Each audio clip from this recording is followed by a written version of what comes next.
I teach English and African American Studies at Yale University. Welcome back from lunch. And I'm really excited about this panel because so far in this conference we thought about the performative with love, the spiritual with love, the written with love, and now we get to think about the visual with love, maybe even more particularly, given our last panel, the techno-visual with love, as we think about cinema and film in these conversations, adding to it. This panel, I think, is also exciting because it's a conversation, right? We have instead of just having a panel with simply respondents, we get to start with a conversation and then not just have respondents, but what I want to think of as interlocutors, further interlocutors that we're going to add to this conversation about film.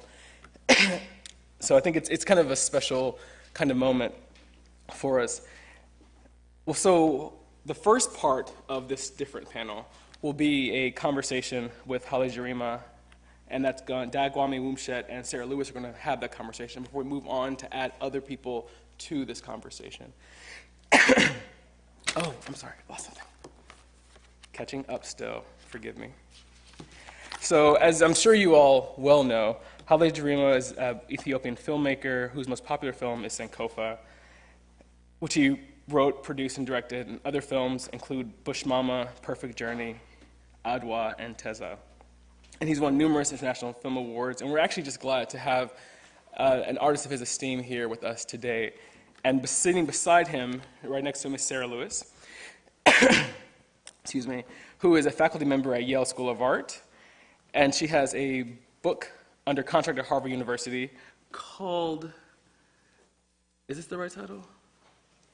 Yeah, Frederick Douglass, The Circassian Beauties and American Racial Formation. And I think as adding to that already really impressive description, Sarah has also worked at the Tate Modern, London, and the MoMA in New York. So she's really someone who's kind of steeped herself in the history of art and the history of thinking about race and art. And then besides Sarah, we have Dagmawi Wumshet, who is assistant professor at Yale University, who has a book he's finishing called Looking for the Dead, on AIDS discourse and the kind of the diaspora. So we'll just get started, and after we have our conversation, I'll introduce the other respondents, and then we'll kind of keep adding to our discussion of Mr. Gerima's work. So let's get started. Thank you, Jershawn. This is for both Sarah and myself. It's a great privilege to be in conversation with Haile Gerima. We can't not think of really another filmmaker who has managed to tell the stories of both continental Africans and Africans in the diaspora with such depth and texture, with such sophistication, with political force and vision, showing us the universal in the particular. And Sarah and I, just as friends, but also as interlocutors, it's been incredibly generative for us over the past few weeks to go back and consider Haile Gerima's corpus. This man has been making films since 1975, an incredible body of work, and to actually look at it with the optic of love. Right? And I think it's a fair statement to say that one could think of Haile Gerima's work as a meditation on love. And I'm reminded here there's a quote that Dr. Rao mentioned yesterday in his opening remarks from Toni Morrison's Paradise, where she says in that section in Divine, in that sermon, love is divine only, difficult always. And it's a quote that captures the work of Haile Gerima, that intersection, that nexus of the profane and the sacred, love that is intimate and tender, but also love that is incredibly difficult. Right? And I think about one other quote, Haile, that this is Baldwin in The Fire Next Time, who says that love takes off the masks we fear we cannot live without and know we cannot live within. And I think your films actually allow us for those kinds of self-revelations. And so I hope you can glean from the kind of questions that we've come up with, the different idioms of love, the different inflections of love that show up in Garima's body of work. Thank you, Dagmar. This is a true honor, highlight Garima, to be here, and I want to thank Charles Rowell for making it possible for us to have this conversation. We wanted to begin, because this has been the product of an exchange for us, with an exchange that you had with a young girl in Gandhar in an imperfect journey. There was a line that this young woman said in the film that struck us both. And it was when you asked her, as she was sitting weaving a basket, intently weaving that basket, you asked her how she was able to protect her crops and chase the baboons away. And she said, "It doesn't matter how small I am. It depends on the heart. Courage has nothing to do with being big or small." I think of this line when I consider the strength that it must have taken to go from Chicago studying theater in the 60s to Los Angeles studying film, to start where you were with what you had and tell stories that have moved us all. I wonder if you could speak to us a bit about the beginning of your journey and what it Well, first, I just want to thank you both, because it didn't really occur to me to, I'm so alienated about the whole idea of love. I felt it was an amazing lens to look at people's work, and I'm not sure I deserve such an honorable, I think, because it's few films I have done in a world that I didn't have the resources to really to have done more. I mean, Sankofa I should have done at least 10 sequels, because I have 15 scripts. And so in a world where one is denied the tools and resources, in that kind of dire state of struggle to gain my right to tell a story, and to think of, such a very, I would say, insightful emotional dynamics in my work is really it's a blessing. In fact, that's why I'm here. I'll tell you, none of it brought me here. I think the topic, I said, I'm going to go and learn. When you guys sent me the question, I didn't want to read it, because I just want to improvise my way out of this situation and learn something. And so I didn't premeditate about it, except that I'm fascinated, intrigued, and how this thing is going to unfold. Now, for me, I'm a human being who's been lied. And so when I shoot, it's for me a rifle, it's a gun, it's an explosion. I could have been a terrorist had I not found camera to find my, avenue to express myself, because my father's a playwright, my grandmother's storyteller. I grew up around the fire. I was taught by Kennedy's children, Peace Corps, to think the world was an American empire, and then you can tell I don't even have Emperor Haile Selassie as my king. Kennedy was my king when I was growing up. And so you're talking about a person who's been railroaded into a historical circumstance that's not my making. So I'm trying to make sense out of it. And so the struggle is very intense, because I don't want to tell a story that has actually incarcerated and pacified the instincts, the best instincts of human beings.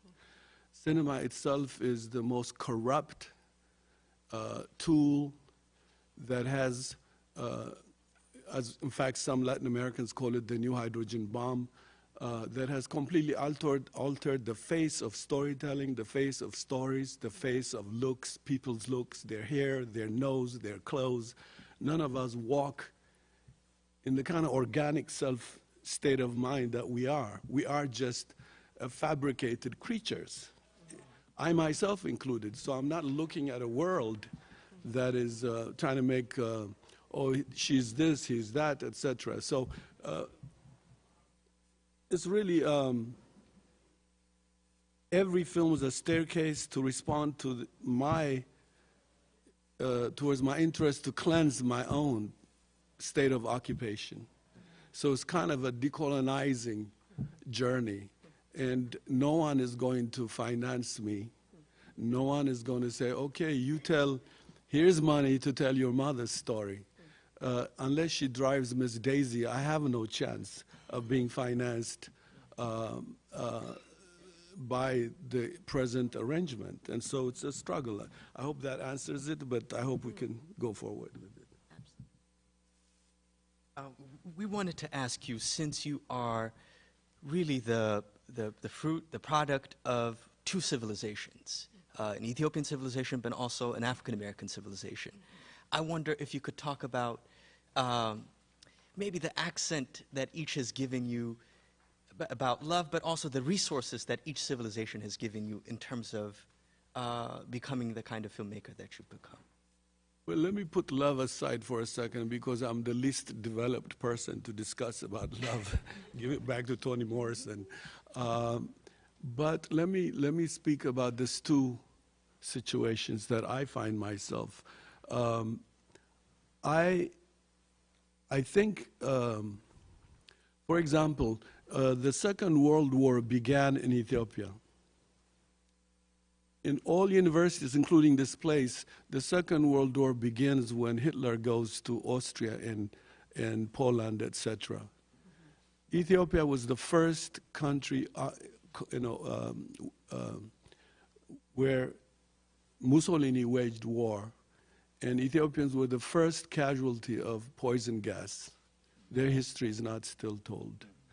Why? Because we are in this Eurocentric educational university, global university, where our instincts and tendencies are managed and conducted by this higher empire, which is the United States empire. See, they used to talk about the Roman Empire. When I grew up, I came into Eisenhower and Kennedy's empire. I'm the product, the grotesque and the sublime product of the American empire.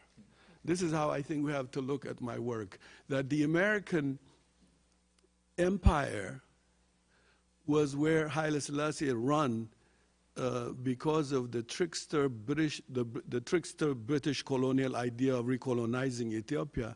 To prevent that, he went into the bosom of Roosevelt, and Ethiopia, unlike its past history, became in the orbit of the American empire.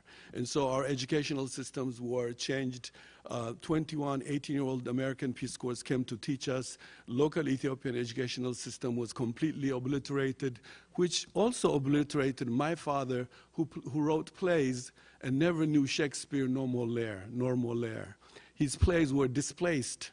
My immediate inheritance to be a storyteller of an Ethiopia was completely destabilized. And so everything I do is to reconnect my disconnected umbilical cord. And so my focus is completely resistance.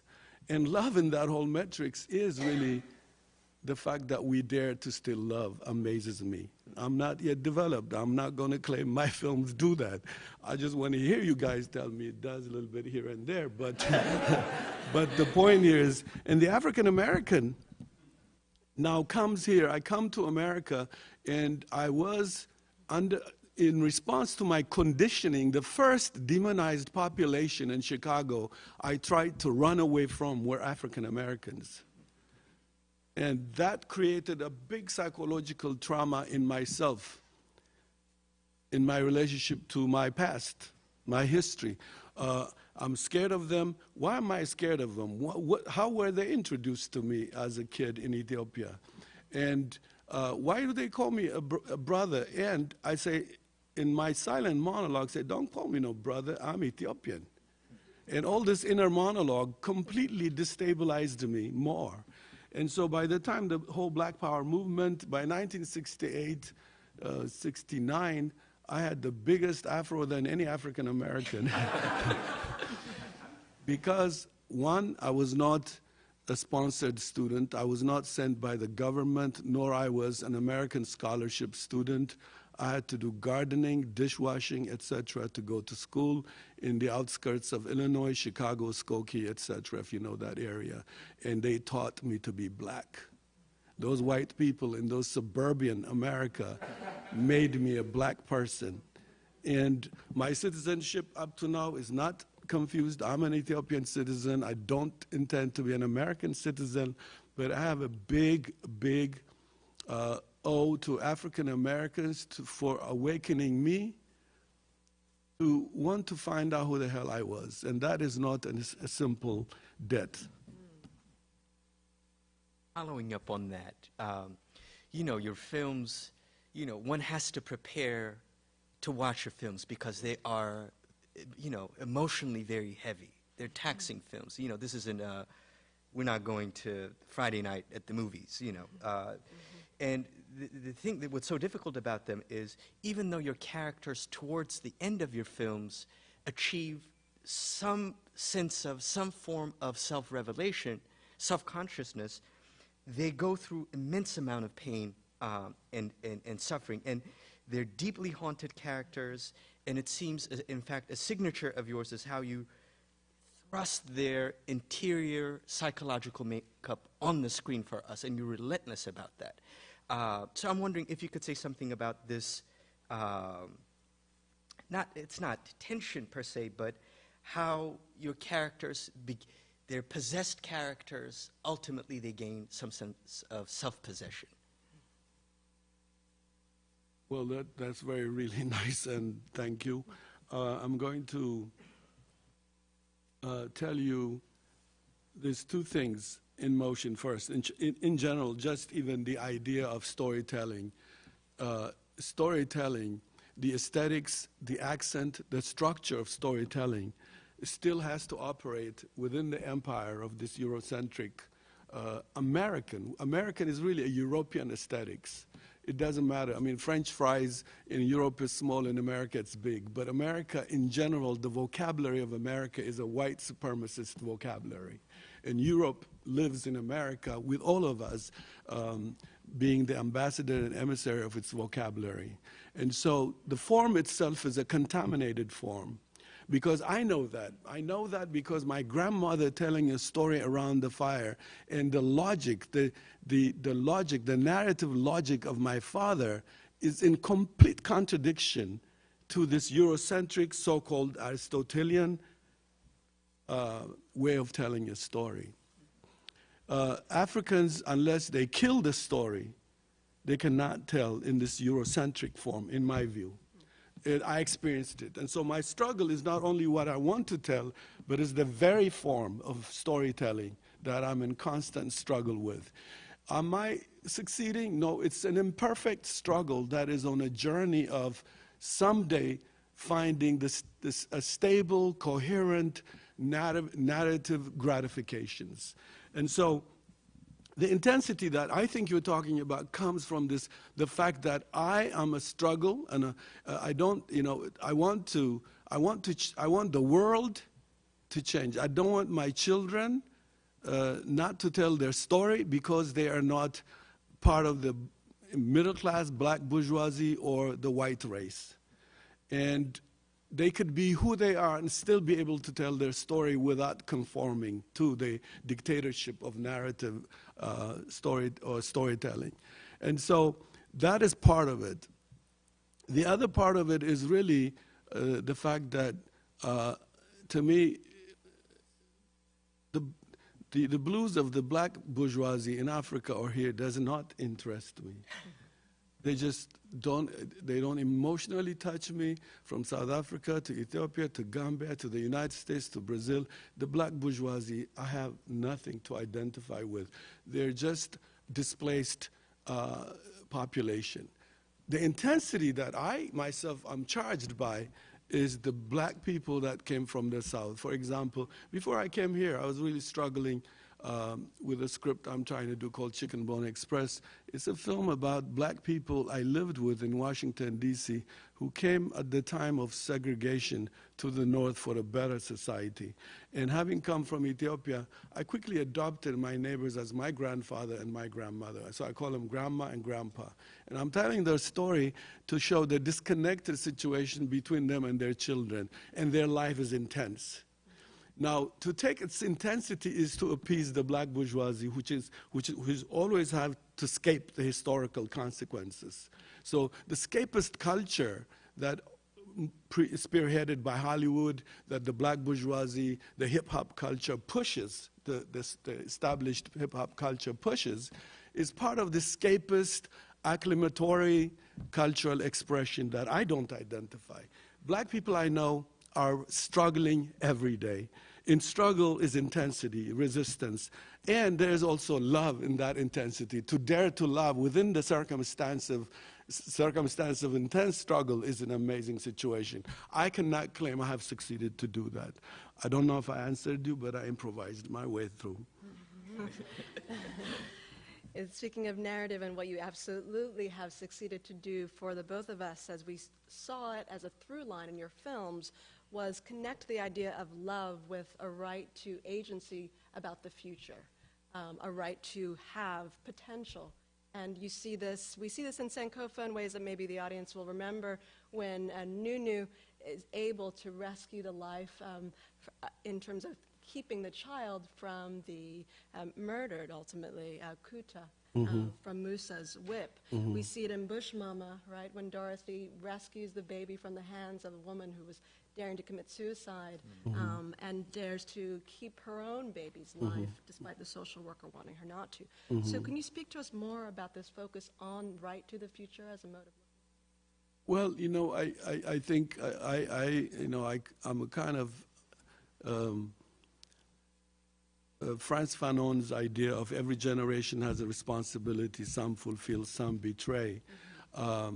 I always felt that, you know, if there was never going to be, if I lost sight that the struggle ends with this black bourgeoisie and middle class and this exhausted struggle, black people, I would have not made any more film.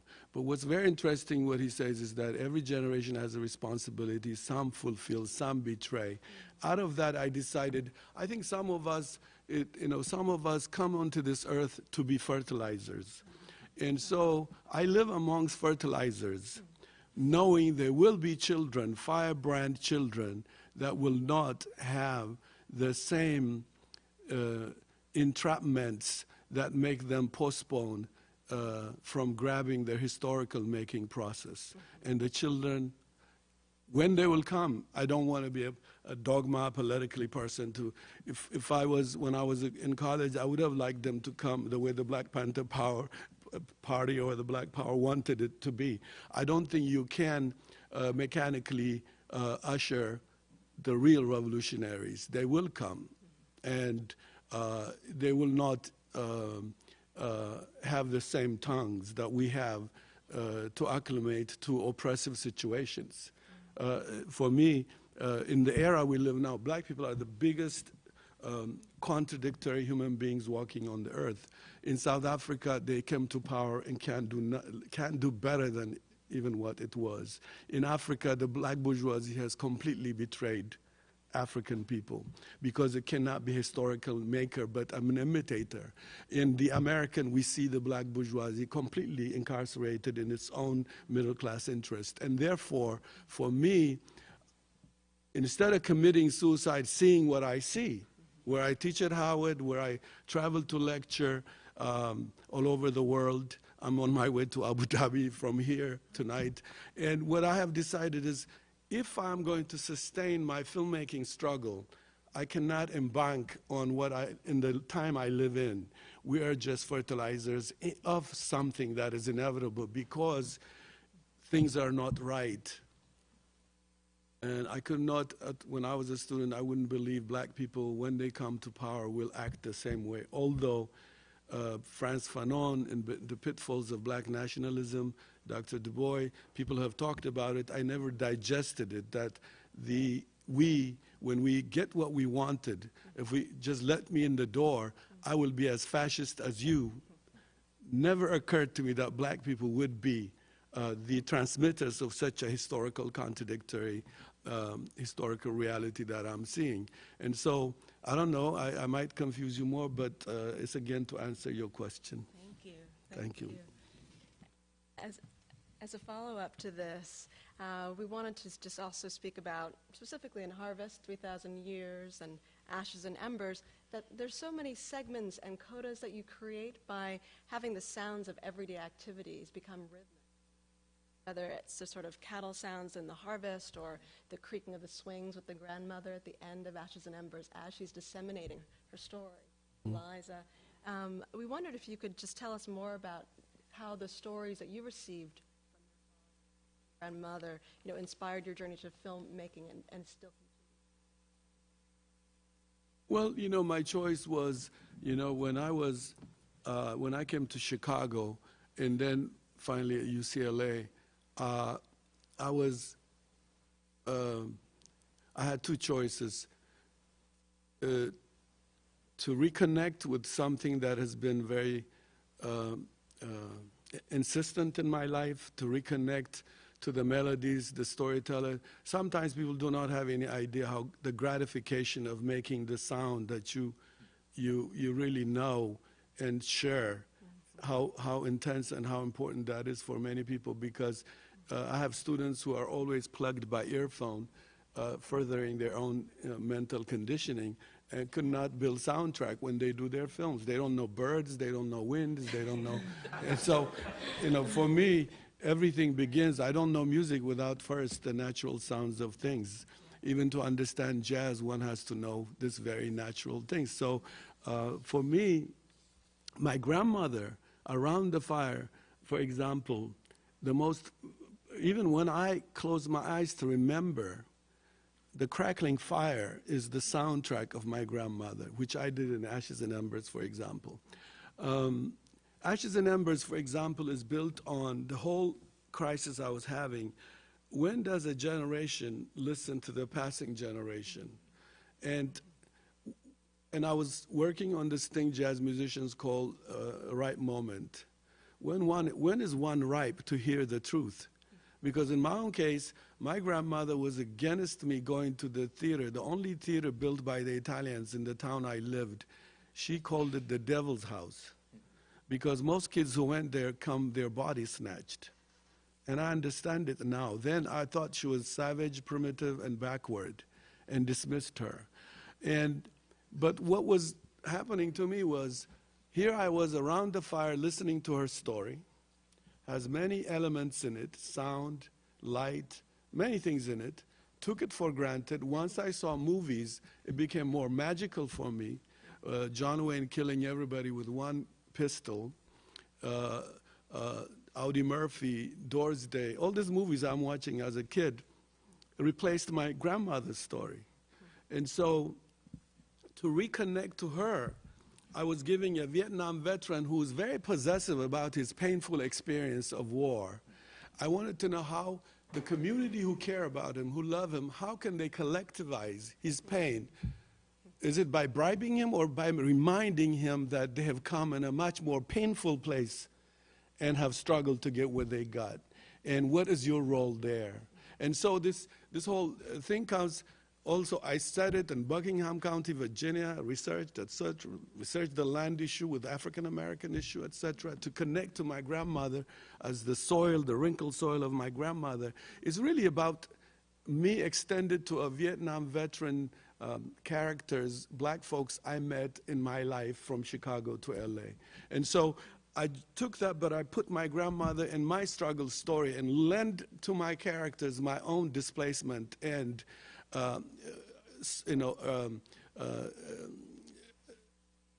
desire to reconnect to her sound, to her, I would say, aura, to her aura. And so, again, the film, up to now, I'm not sure many people see it carefully. Well, it's also, as a filmmaker, was a turning point for me.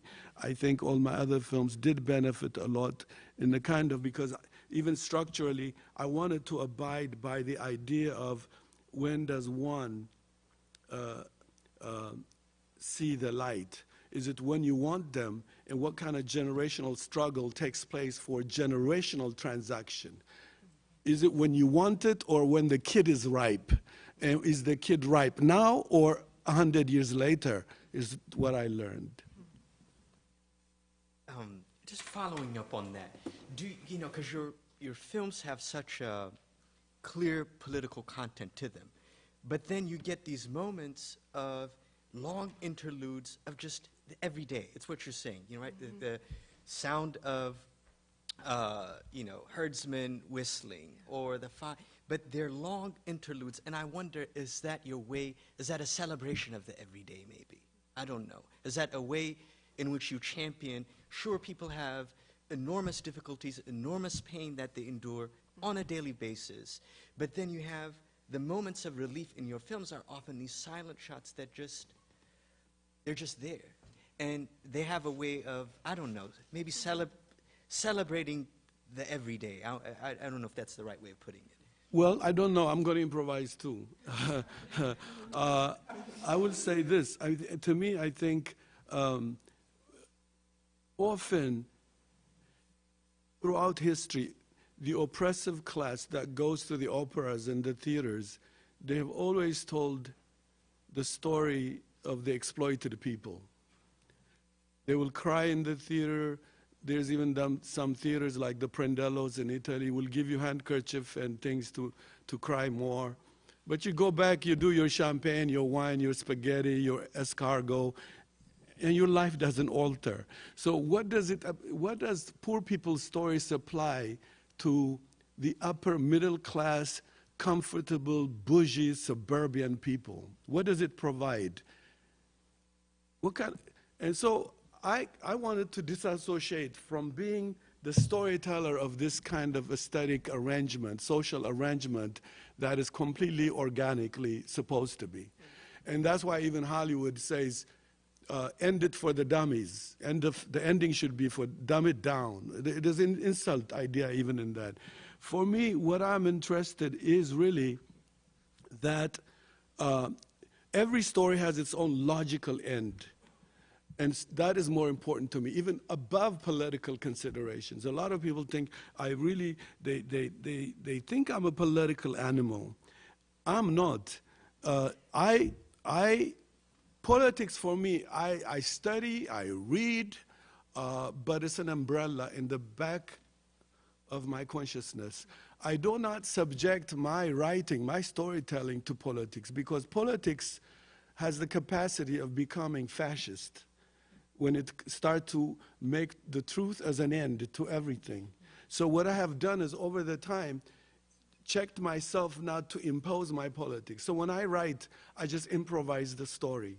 And sometimes it's early childhood ingested stories that come that I'm not even aware it was buried that long in me, etc. And so the issue of the intensity that you're talking about, of making, for example, in Bush Mama, you know, I felt,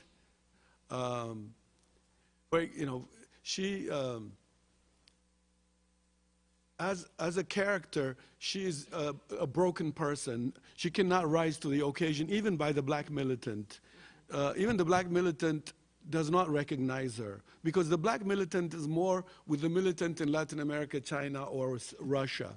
She is a broken one, and they're a missionary for her. She doesn't have the capacity to rise, but they're going to make her rise. So TC from prison is very oppressive in the way he telegrams his politics to her. And what I wanted to do is, I wanted to humanize this political reality. For example, George Jackson, for me, I think if we talk about love, that is love. Now, how do then Dorothy confronts George Jackson? You know, and she says at the end, I love you. And some of us don't get the jargon you said, you know, it said she tried to teach him ordinary political struggle or ordinary human struggle. And so if you noticed, there's a lot of social workers all over your face. When I was interviewing them before the film, we have paperwork this much. They're part of it. The middle class, the liberal, everybody. She goes there, she needs money now for something, but she has to fill all this form. And I felt is the most fascist form on the face of the earth. And how do I visualize that? I said, well, what I'll do is I'll get all these white folks, read this thing, crash it, and make an oppressive sound out of this questionnaire they have for this black woman. And I'm not sure it's decoded to this day, that I was building oppressive soundtrack without saying a word. But the questionnaire itself that she has to answer, how many plates you have, how many couches you have, etc. All these things for me was so oppressive and inhuman. It really exposed false civilization. And she is that. She challenges that. And so in concentrating in her silent struggle, you do more than the jargon, the political jargon that appeases often oppressed people.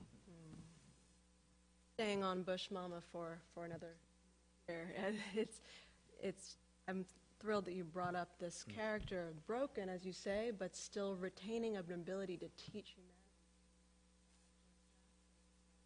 As it speaks to this way in which love comes into your films as a form of knowingness, a kind of instinctual sense of like when it's time to do what. Dorothy says a line that about tenderness. She writes, "Without your tenderness, you are useless to me," she says to him, "and useless to anyone else, for that matter." Mm-hmm. And it impacted us so much. Can you speak to that? Yeah, well, you know, the title, now you reminded me, as you were talking, I also wanted to say this to you. When I did a whole research on the bush cow in West Africa. And you touch the offspring of the bush cow, then you will see something. And Dorothy can occasion her revolutionary self when it's personally close to her. And that lesson I wanted to share with my friends who have dismissed. First, I have known a black man graduated law school when I was in film school who became homeless. There was no job for him at that time. This is 1970 early. And he was he has a law degree. And for many people, he's a broken man on the bench. When I sat to talk to him, he gave me some of the monologues I used in that film. And so this idea of she is broken, she doesn't have the fashion of the revolutionary, especially now with the hip-hop fashion, it's very hard to really illustrate excluded people who do not access those fashions. I mean, it's a serious situation. And so basically, it's really a lesson to radical political dogma black people from here to Africa who have this fascist standard that does not work towards occasioning the capacity of ordinary people, that they too can rise. They have done it. I think when you look at Toussaint Louverture, he didn't go to Harvard or here in your guys' school. When you think about Denmark VC, Nat Turner, when you talk about Shaka, they didn't go to no college. African revolutionaries, their own human historical consequences, they rise to occasion that, and we experience an amazing situation. And so revolutionaries, in the time I was going to school, were completely, for me, challenged from activating the ordinary community. I think they will have to admit they failed. Just check South Africa now. If you have worked for South Africa, if you've struggled for South Africa, I've gone 17 times since independence. It's not the Dorothys that are in power. It's the black middle class that has always been a parasite in the struggle time, now saying it's our time to be obscenely rich. This is quoting one minister. We will be obscenely rich like white people. I never thought we will speak ANC member to say obscenely rich. A human being, a movement I hoped will occasion a humane society.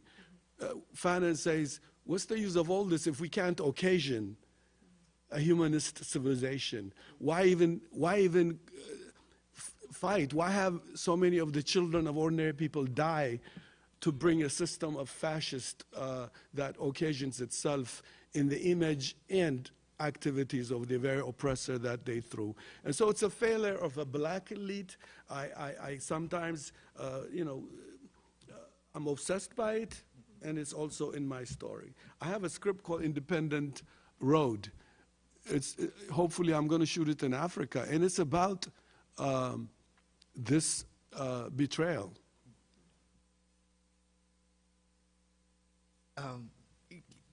If, going back and looking over your films, if someone asked me, given that this is a conference on love, what is Haile Gerima in love with in his films? I would say, this is something I saw, you are at your most kind of lush, painterly with landscapes, right? So we see this, we see it in Sankofa, we see it in Ottawa, we see it in Harvest, 3,000 Years, your first film, and your latest film, Teza. But then what we get is, we get these lush, beautiful shots, and then all of a sudden, it's punctured by some kind of violence. And one almost gets the impression that, in addition to your films being about the black struggle and all the different manifestations, it's almost that we as human beings are waging some kind of violence on the landscape. I don't know if you have, and I know that your landscape of your childhood, the kind of incredible panoramic, the vista is breathtaking. But I wonder if you feel like, in addition to the question of black struggle in all kinds of places, where we get that sense, where it's almost that we are doing something to the land itself. Well, I'm not sure I can answer you because deeper from it to me, but I'll try one thing to say to you. For example, in Harvest, if you notice, the people really rise from the ground, from the earth, they rise and occupy space. So for me, this is the earth people. This is the earth tone. In fact, when I did Harvest, I could have shot it in color, but I said the color was going to drown the best aspect of the aesthetics, and I chose black and white because I wanted not the color to take away from this metaphor I'm working on the landscape. Now, for me,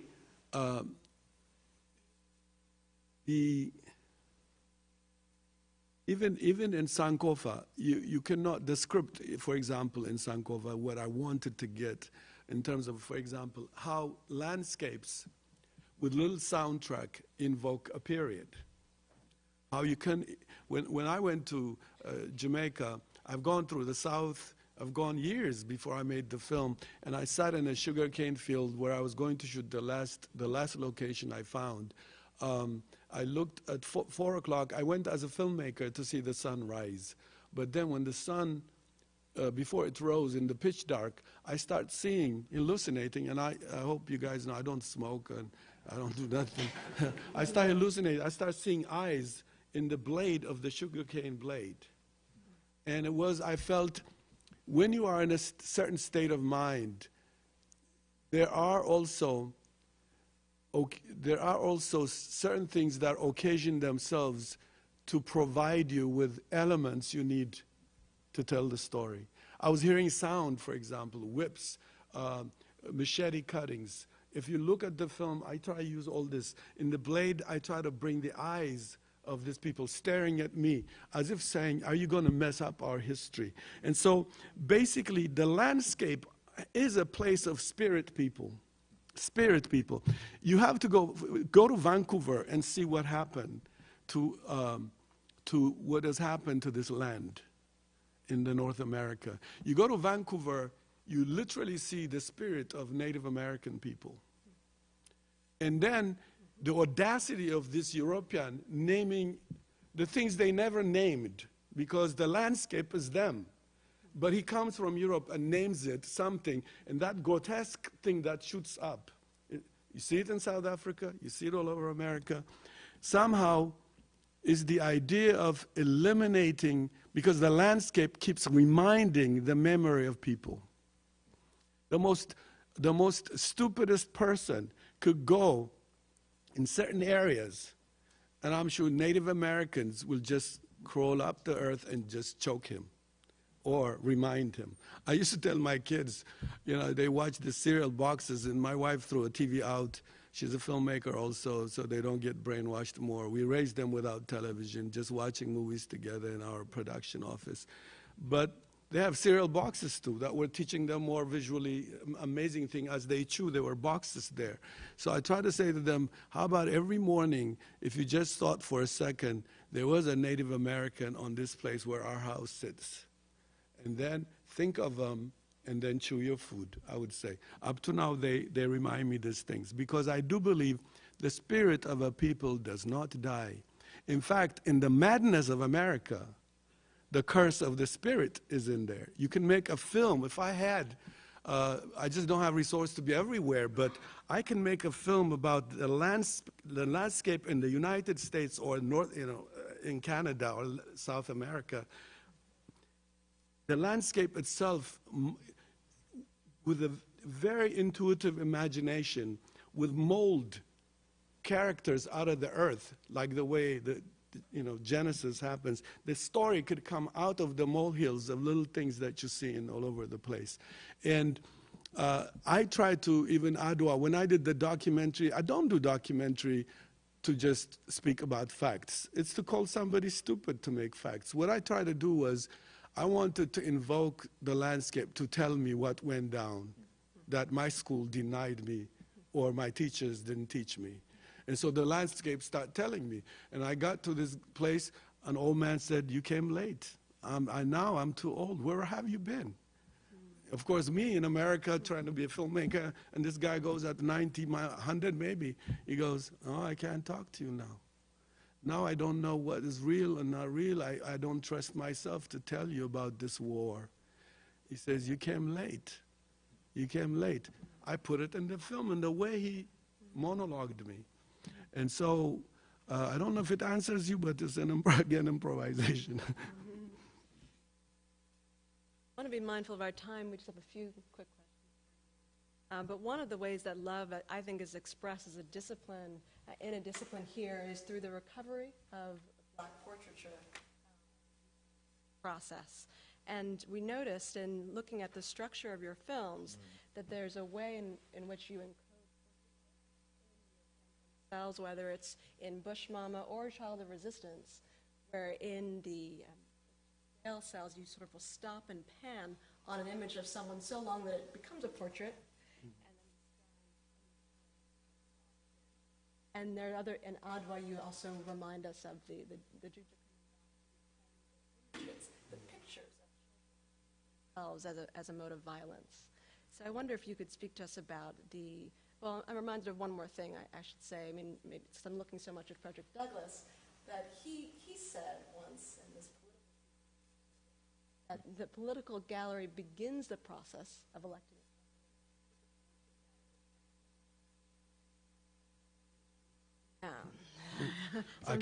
I don't think you need an answer from me.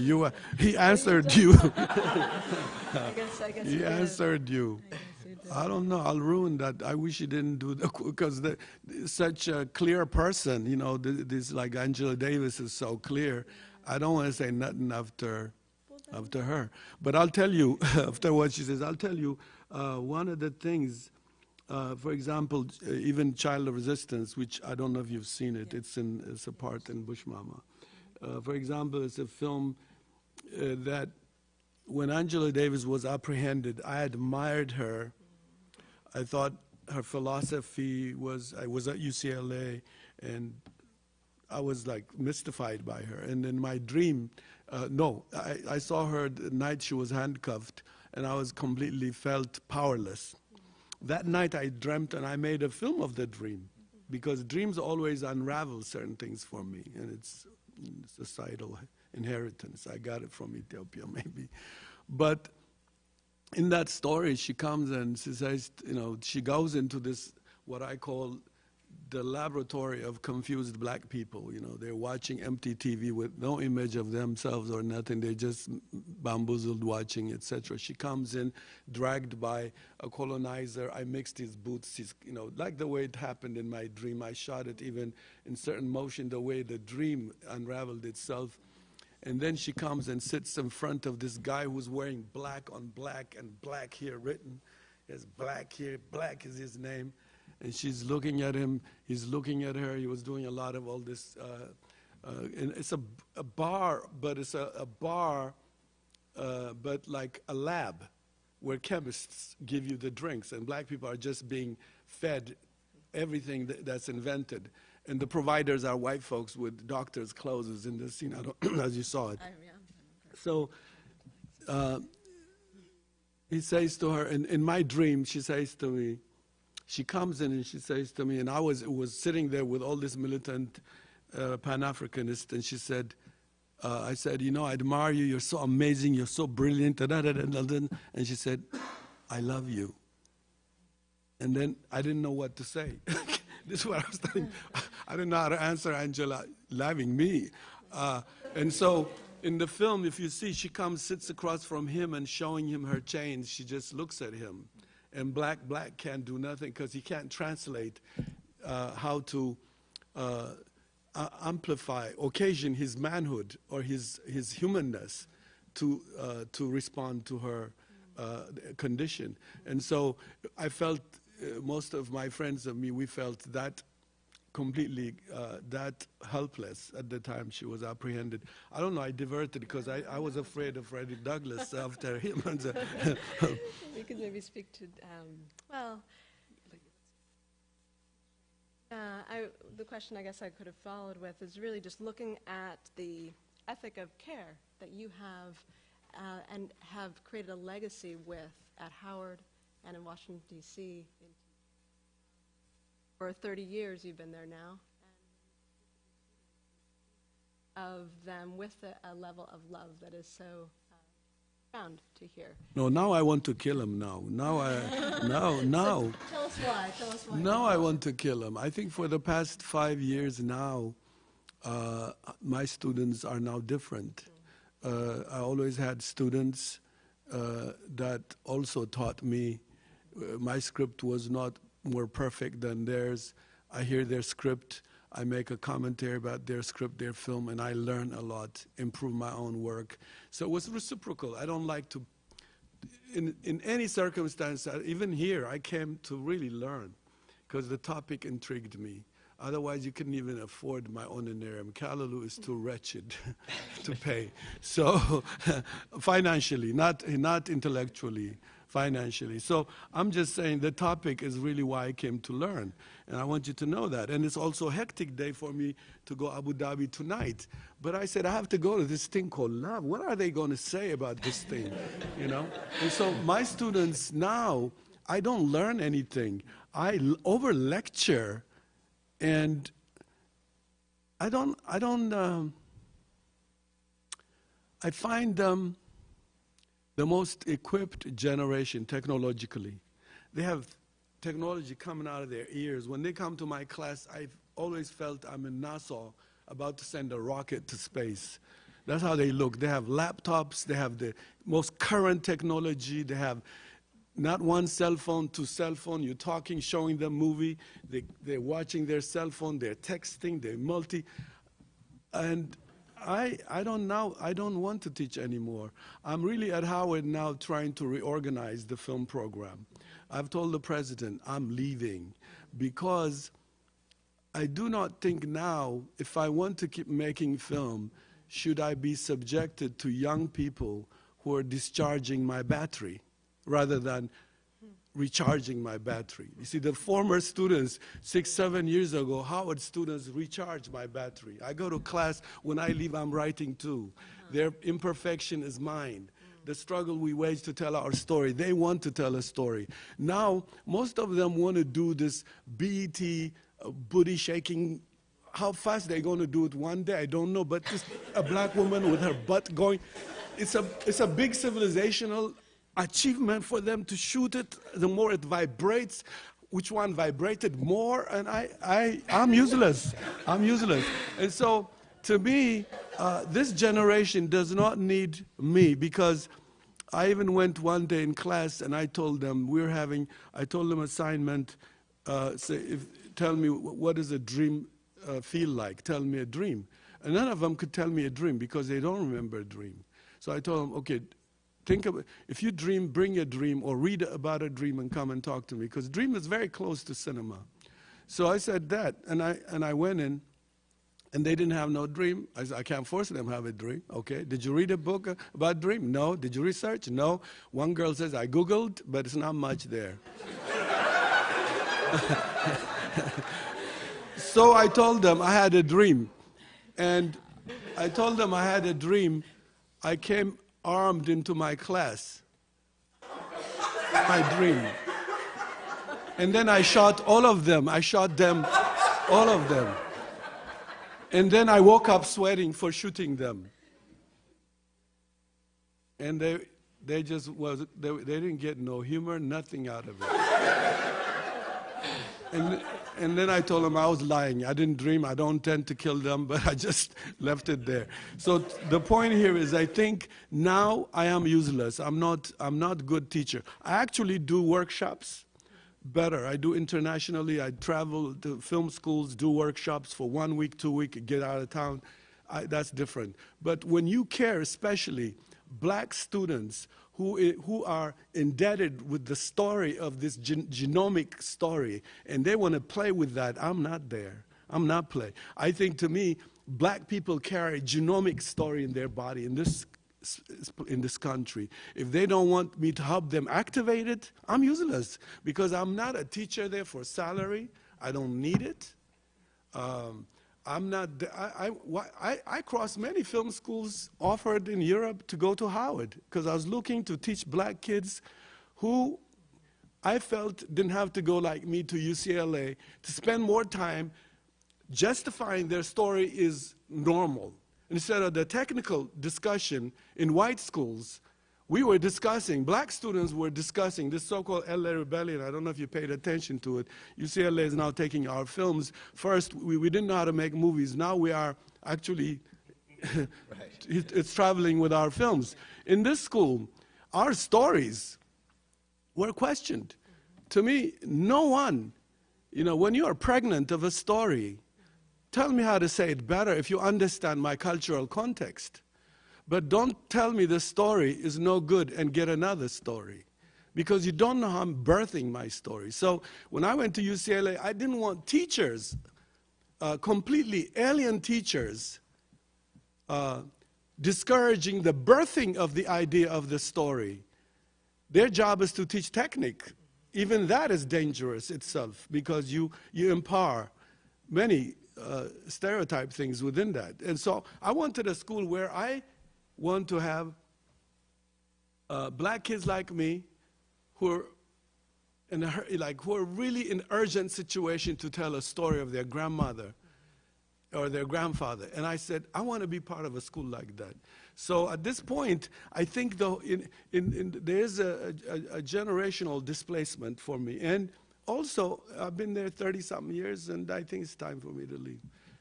Sorry to disappoint you, but No. In this room, though, I think you've activated in us, in all of our work, the school that you kind of hope to see there. And so maybe with that, we might begin to extend the conversation to the rest of our respondents. Yes, wow, that was really amazing, you guys. Thank you. There's so much really already on the table.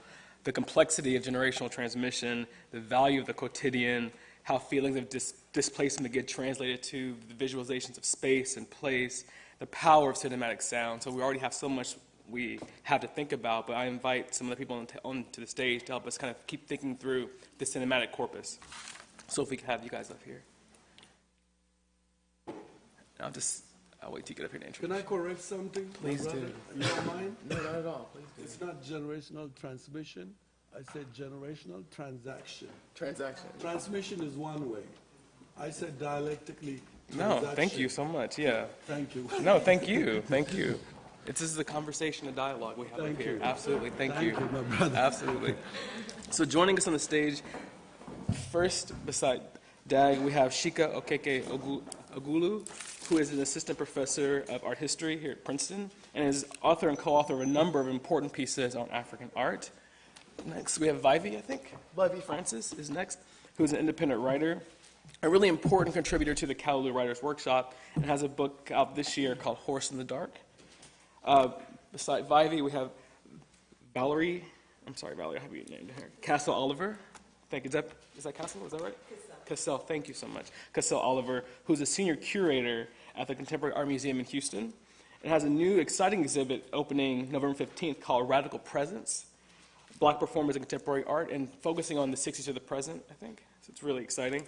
And at the very end, we have Maza Mengista, who's an Ethiopian-American novelist who's really fantastic novel, Beneath the Lion's Gaze, came out in 2010, and she had a really great Fulbright experience in Italy very recently. And so these people are going to help us kind of keep thinking about Dream's work.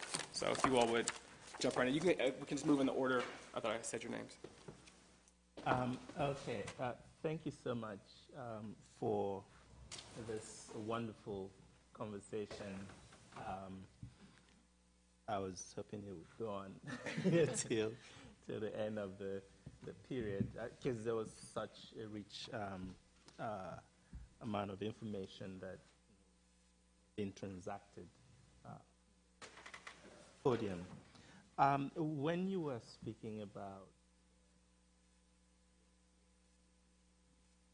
the right to tell one's story, I'm reminded of Chinua Achebe's story about how he got to writing at Ibadan, where his European teacher told him that his writing didn't have form.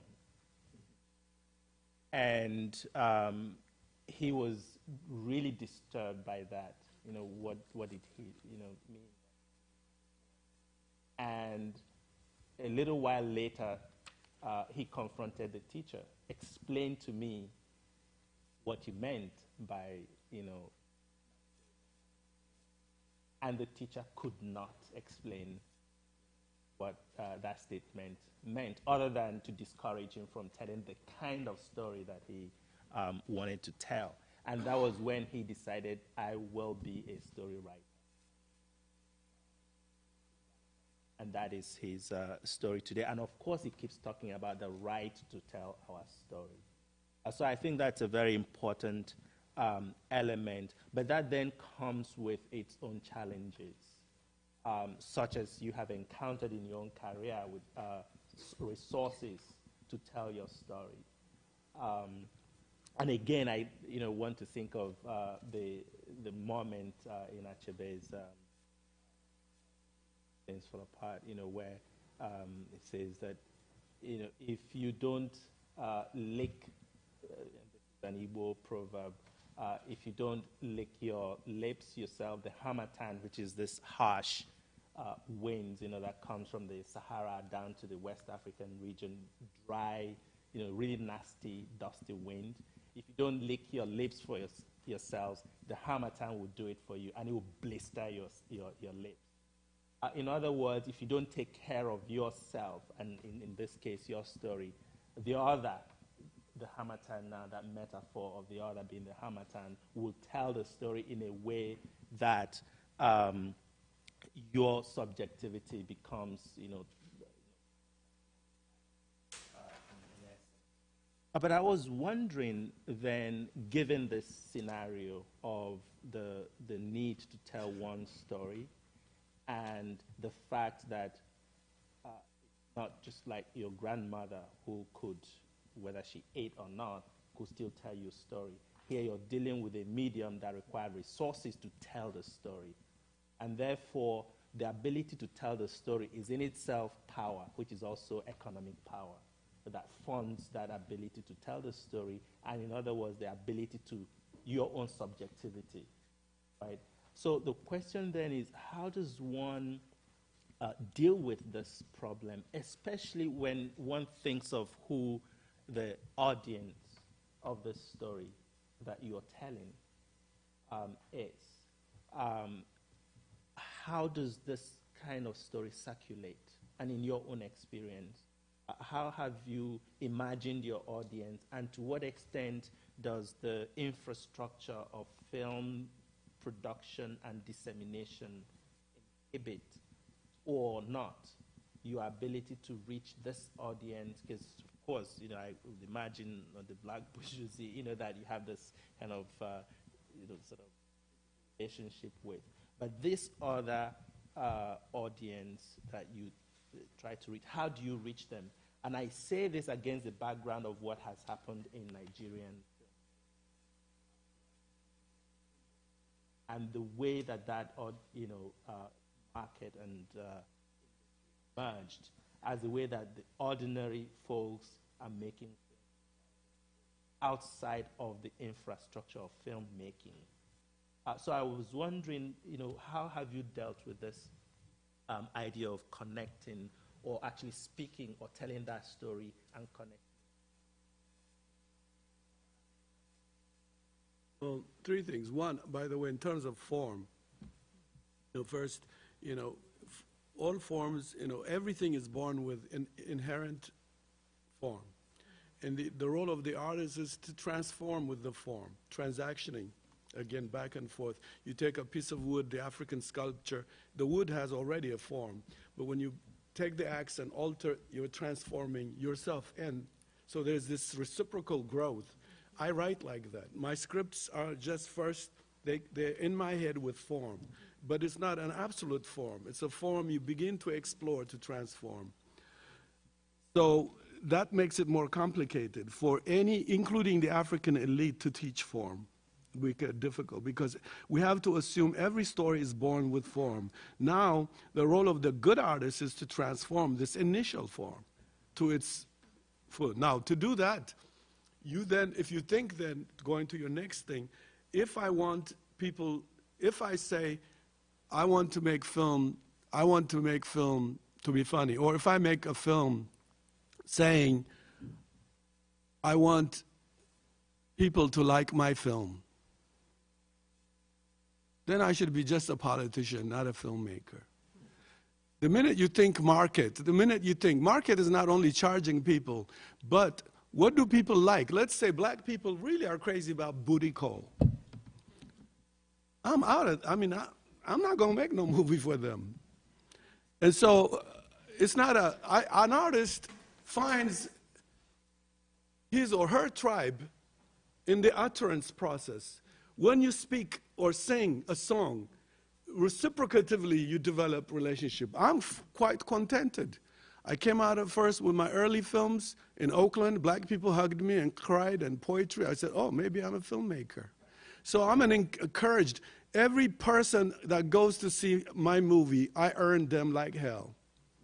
But I don't also measure, because 10 people came, nobody saw my film. So if you have a perverted perspective of this thing, then you have to work on an already fabricated audience.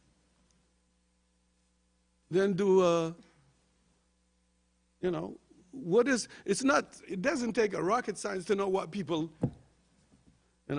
I can tell what Howard professors, the men, want to see, for example. I know. But I'm not going to make what they want to, I'm not that kind of, I know how the African elite, most governments, South Africa, Ethiopia, Gambia, Senegal, I know what they want me to make. It's not I haven't been asked by African governments, but I'm not their artist. I'm not a mouthpiece. I want to be inspired by a story because it reciprocated or resonated, and then take a risk with me and we go flowing. But, so the audience idea itself is so corruptive. Even a writer, when he or she says, I want it for this audience, it's a fascist story, in my view. Fascism is a prefabricated masses for it. For me, it should be so reciprocally grown together. I utter, you heard me, and now, I'm not perfect. I'm learning how to make movie because of my initial encounter, the back and forth relationship. So you start to spell your narrative accent in the encountering process. Everything I learned is from the audience. that I saw. The people, I can tell you, bus drivers, people who hugged me, put $5, $50 in my pocket after seeing my movie. I'm meeting them for the first time. I never thought and made it for them.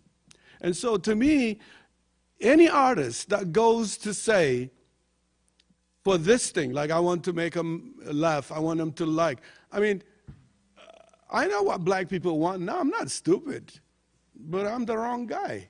Musicians, artists, they all know what black people would go for. But, you know, in the end, where does that take us is the issue. I prefer a critically reciprocative population.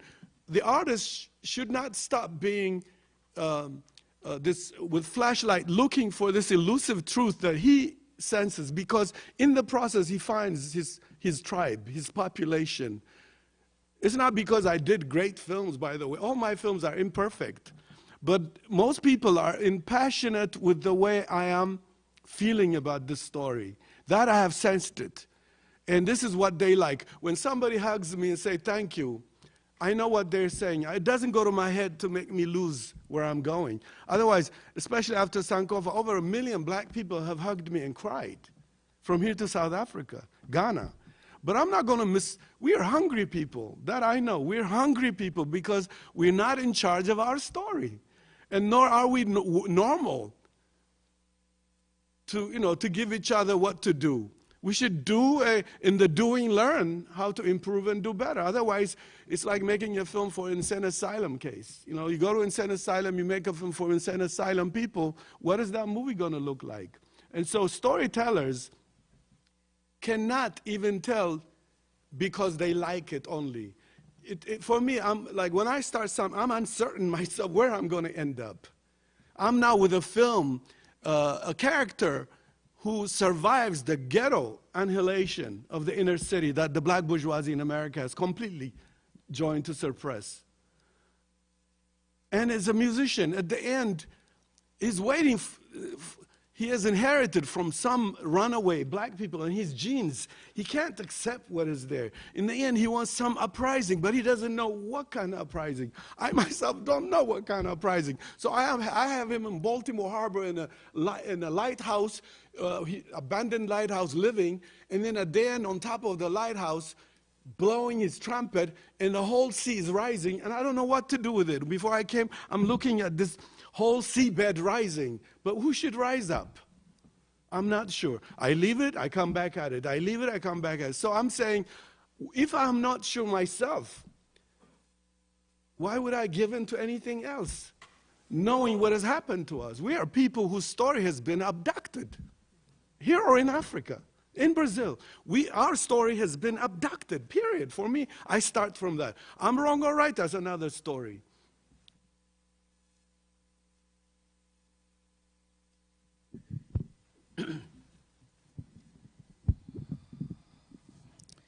What you just said brings up so much for me, right? So I've got 3 pages of notes, and I just want to read them all.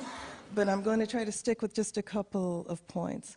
And I won't go into how much I cry during our films, because, okay. But the first thing I want to start with is quoting you, I have to go to this thing called love. Yes, you do. As we all do. I want that to lead into not necessarily a question, but some observations. And that's around not the external landscape. What I really want to discuss is the interior landscape, because the exterior landscape is just a corollary for what's happening inside of your characters. They're making their own journeys, right? And so for me, that's where the risk is, right? That's a site of resistance. I have a friend, she lives in Boca Raton, Lisa Brasgold Nicola, granddaughter of Holocaust survivors. We've had a 25-year discussion on love as a site of resistance. Even when we're angry with each other, we continue to love each other as a site of resistance, right?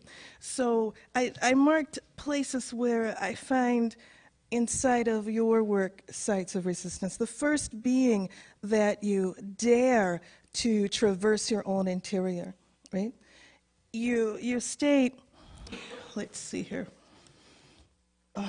where I put it, it was so moving to me. You said that you wanted to lend to your characters your own displacement and desire. But that starts with your own. That starts with an exploration of yourself. And then you lend to your characters that exploration. You draw out your grandmother through your exploration, your need. And that takes an extraordinary amount of risk. And the reason that takes risk is because you're pulling it. I keep hearing about the collective over and over again, and I think it's kind of like an African American, just the thing we drop to automatically, this our and we and us, at the expense of the individual. But the artist is not a rear guard, right? The artist is a vanguard, which is why when you were just speaking, you spoke about having the flashlight, which implies that you are here in front, and that is a shaky and scary position to be in. That's a risk. So I'm going to make a leap here, right? Yep. And that leap is the thing I have not heard us talk about yet at the conference is love of self, right? How we get to love of self. And it's absolutely essential that the artist take the risk to take this journey, because ultimately I think that's what we're doing. We're taking this journey. We want to love ourselves, and through an extension, we love the grandmother, we love the collective. And I think particularly African Americans, we do this backwards, right? We constantly talk about our love of the collective, and when we talk about love of self, suddenly that's a wrong thing. That's a terrible thing. Well, how do you love the collective if you're not doing your own interior digging, if you're not excavating this? So the thing that's most powerful to me about your work is not only, and I'm going to take this leap, not only am I seeing these characters who are rich and well-developed, and so well-developed I find myself in them even when the experiences are not my own. How is that happening? It's because you are utilizing your own Odyssean journey, right? You're facing your own monsters as you do this, and you may have too much humility, right? I think for most African Americans, there's too much shame and too much buying into the rhetorical thing that says we can only love in the collective to our own damage. It hurts our art. It hurts us as artists to not be able to say it's okay to be that individual artist. So I see that as an incredible site of resistance. I see that as a means, a vehicle towards love of the self, and by extension, love so strong, so extraordinary, that it crosses all of these boundaries. I think when it's done that way, that is what happens. I think when it's not done that way, you get maybe a 20-year movement, and then it's dead. You know, you get a dead movement. And why would that movement die? Because it demands a kind of, and this leads to my final point, your stories aren't, to tell, as Chica was saying, to tell one story is one thing. To tell our story is another, right? To tell one story, I think, will automatically kind of shift into our, right? As opposed to starting with the our. African Americans love to start with the our story. I did it too. My first book, I couldn't talk about myself. It's all about slavery, all about the Civil War. I did the expected tropes, right? But in my second book, I went here, and it was more resonant. You have gone there. You took that extraordinary risk, and the biggest risk is that the collective will oust you, that the black bourgeoisie will say, oh, we're not going to deal with you, that you took the risk of not having that love we crave so much from community by telling your story, and then you're able to tell other stories. So are you following me? Yes. And that's what I find so very powerful, right? And that you're doing it in a visual medium. I resist visual mediums. I don't like portraiture. I resist it because I'm a damaged human being. But in your work, I force myself to look, and it's like someone's peeled off my eyelids, you know. But I have to look because there's just so much resonance there. So your risk towards love makes me risk. Do you see what I'm saying? And so those were my observations. Thank you very, very much.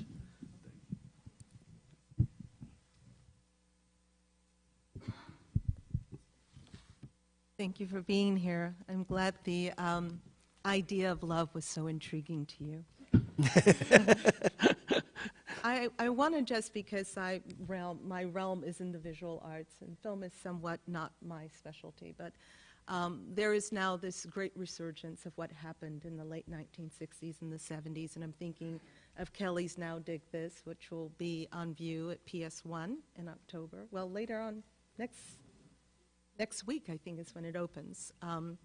But I want to talk about the ripe moment, and the moment of that perfect receptivity, the late 1960s, and the love for unity, dare I say, when black was considered ubiquitous, and we were the collective, that there was so much of a love for blackness that the idea was to go back and take those scattered pieces of ourselves and reconstitute it, not to create a monolith, but to tell the individual stories from all around the world where we have been scattered, to begin the reconstruction of self.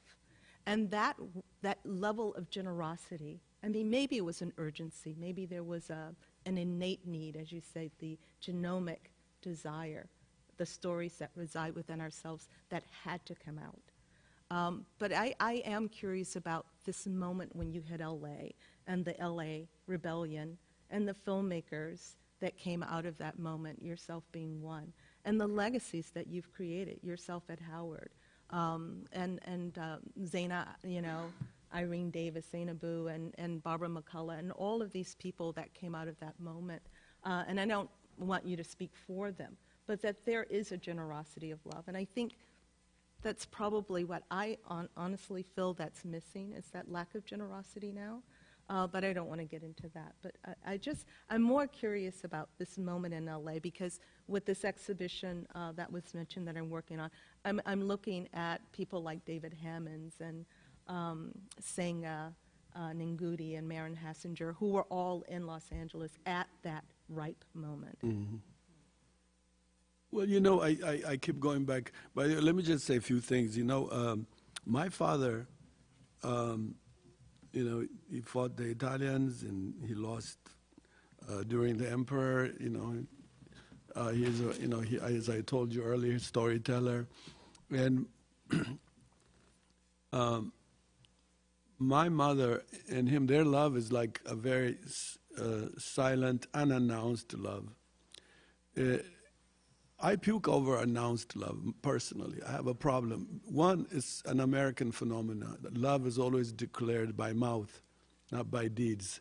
And often it has created a very disgruntled society where men and women take turn to blame each other. Waiting to excel this way, they wait to excel that way. And it's a big crisis. For me, it takes the human aspect of this whole idea of unannounced in the behavior. Even animals know in the physical body language their relationship. Human beings seem to want telegraph, right sitting next to each other, and that don't work with me because I come from my father. He doesn't see my mother straight, but he has a third eye for my mother. He sees her from here. And from the back of his head, he sees her. And that's the most powerful love story I know. Very quiet guy, doesn't announce nothing. If I remember,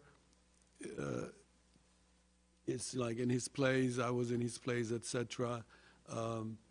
But without a doubt, their love is something that I don't even know how to show it in film. It's so amazing. Now, it's because of that I have always felt, when I write script, for example, to me, I bury the love in the character. I bury it because I don't want it to be pronounced because, again, I'm aware of how love has been industrialized as a means of human exploitation, emotionally speaking. many human beings are devastated with the false translation of the idea of love. And that's why we have a whole lot of big psychological problems. And so for me, what I try to do is I bury love in the engagement of proactive action the characters are involved. It's a struggle there, and that's it's expressed there very well. For me, it is the buried. I think to me it's the buried atom that makes them extend the rest of who they are. Their fingers, their ideas, everything is extending from that atom initially. And I always wanted to hide it. I have a problem with, I don't have, declared usual, especially film love, the way Hollywood has spearheaded it doesn't go for me. And so that's really a very dominant thing on my part, even in the current scripts I'm working. It's the case. But in terms of the LA Rebellion,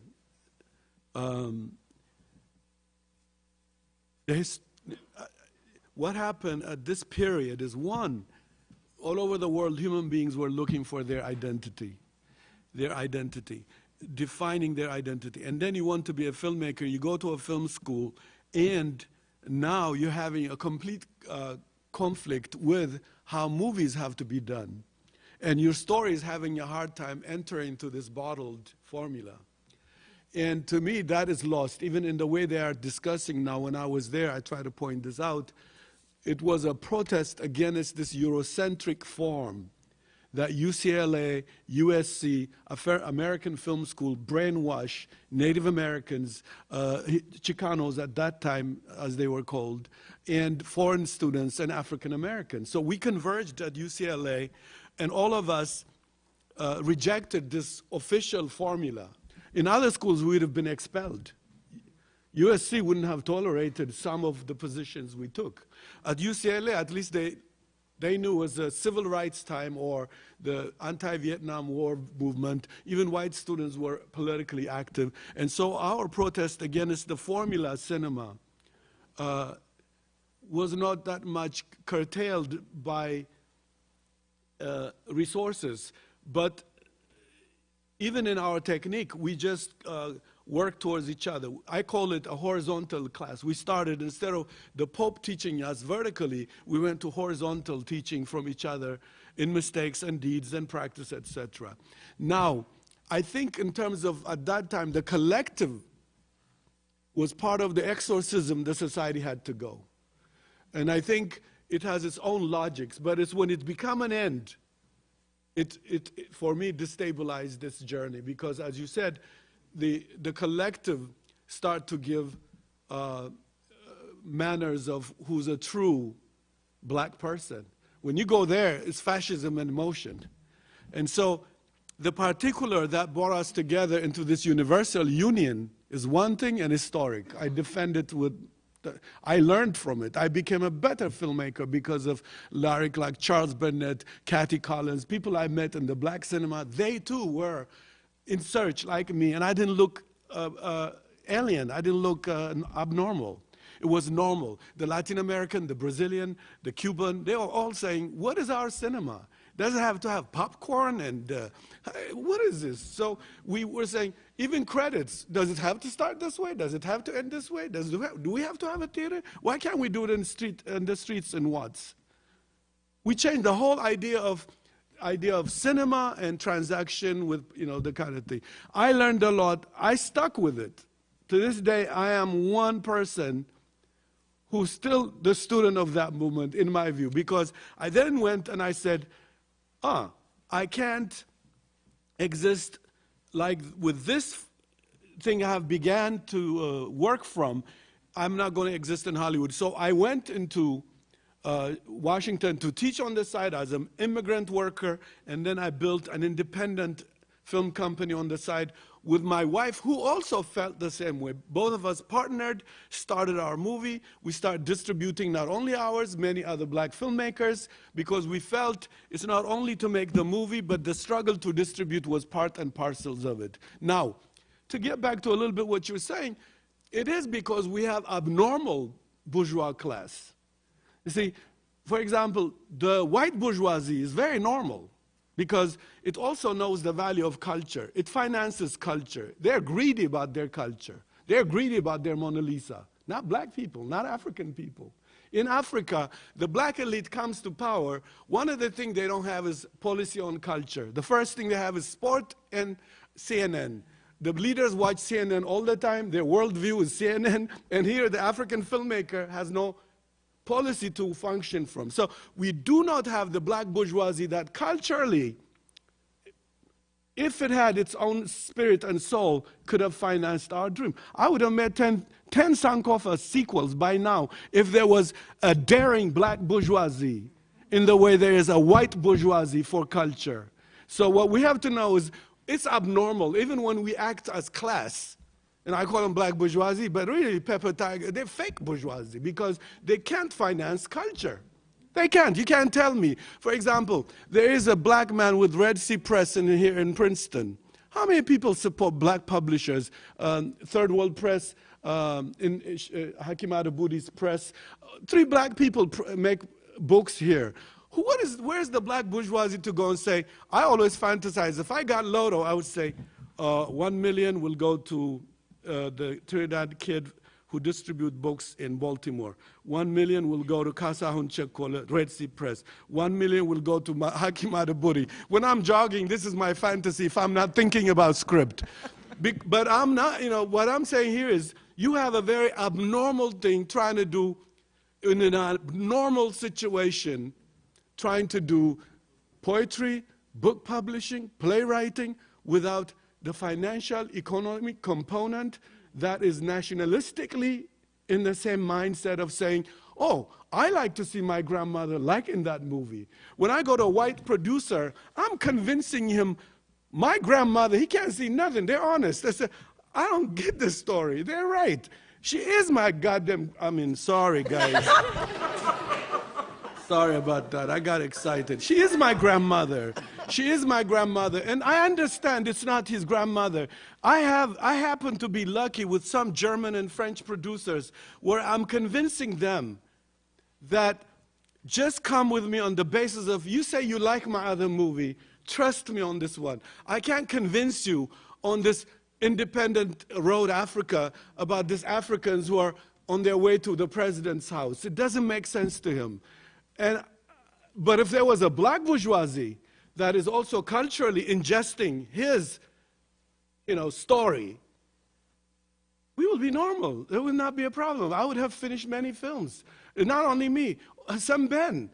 He wanted to do an amazing film on Samore. He died without doing it because there was no Senegalese black bourgeoisie. Now, when it comes to pornographic existence, the black bourgeoisie in Senegal exists. The hotels are there. The lifestyle is there. In some clubs, in some sushi places in Dakar I was in this summer, you think you're in Europe. Even Europe doesn't have those kind of atmospheres of the African bourgeoisie. South Africa, the black bourgeoisie in South Africa is unbelievable. Yet culturally bankrupt, zero. I've talked to ministers. All they want is really Dallas, repetition of Dallas. They were Marxist yesterday, and now they want to see Dallas on their television. That's like the mindset. I said, dang, one guy met me the first time in Mozambique. He wouldn't shake my hand because I was living in America, and he was too Marxist to shake my hand because I lived in an imperialist country. In the next meeting in Zimbabwe, he's representing the Ministry of Information, crossed this from me, asking me, African films are not entertaining. What kind of film you want? Well, if you can do Dallas, he's a good example. This is a guy who wouldn't shake my hand.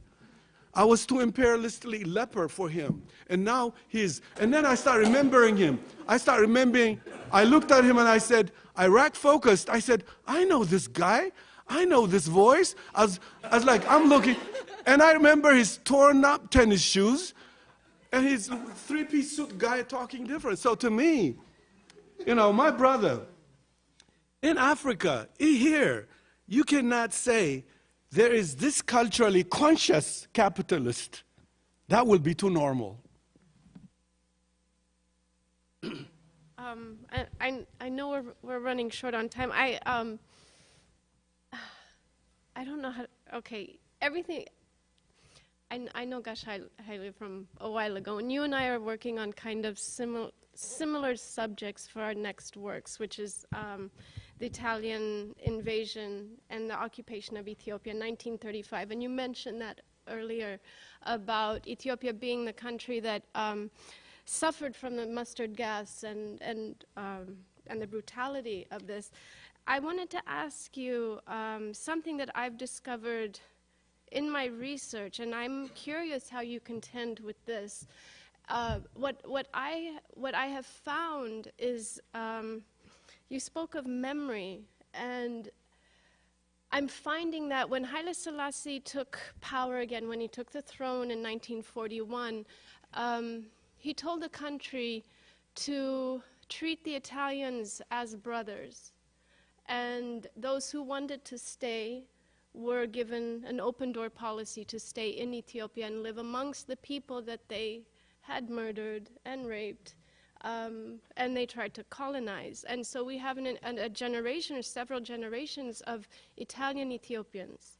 And it's not something that I think we've talked about in Ethiopia very much. And one thing that I have been surprised about is the lack of memory in Ethiopia about this period. We can talk about the heroism, and we can talk about our soldiers, but a few years ago I was sitting in Ethiopia during the World Cup in a bar, and Italy was playing Uruguay, and the entire bar was cheering for Italy. And there's a dichotomy there, I think, and I'm curious if you have found the same thing in the work that you're doing with this period, because I feel like our collective memory about this, we have the stories of the heroes, but we don't really talk about the painful parts. Well, let me just say a few things. You know, I'm actually doing a documentary. It's about 20 hours, and I don't have any, again, Ethiopian bourgeoisie to finance it. So I'm like, in fact, there's some Italians who are trying to help me raise fund. I'll be going to Italy. They're raising fund. The same, 2 weeks ago, they erected, Graziani is one of these big fascists who poisoned gassed Ethiopians. They're erecting a statue for him in Italy.